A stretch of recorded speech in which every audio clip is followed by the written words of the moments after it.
మీరు చేశారు 12 సంవత్సరాలు సీఎంగా. మీ అహ్మదాబాద్ని ఏం చేశారని అడుగుతున్నా, ఏం అభివృద్ధి చేశారని అడుగుతున్నా, మీ అహ్మదాబాద్కి హైదరాబాద్కు పోలుకుందని అడుగుతున్నా.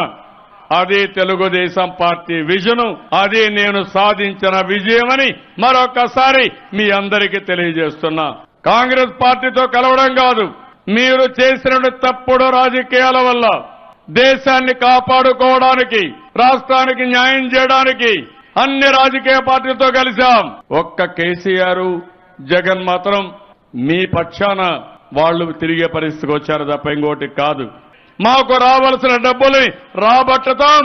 అదే సమయంలో మీరు ఏదైనా కానీ మాట్లాడితే, ఎంత మాట్లాడితే అంత తిప్పి కొట్టే శక్తి మాకుందని మరొకసారి ప్రధానమంత్రికి హెచ్చరిస్తున్నాం. రేపు వస్తాం, ఢిల్లీకి వస్తాం.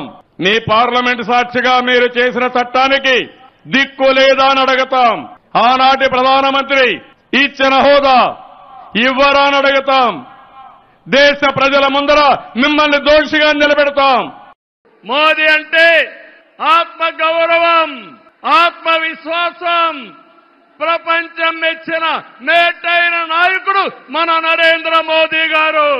భారతదేశానికి ప్రపంచంలో గుర్తింపు తెచ్చిన వ్యక్తి నరేంద్ర మోదీ గారు. వికసిత్ భారత్ ద్వారా ప్రపంచంలోనే నెంబర్ 1 దేశంగా చేసే శక్తి, సామర్థ్యం ఒక్క నరేంద్ర మోదీ గారికే ఉందని మరొకసారి విజ్ఞప్తి చేస్తున్నా.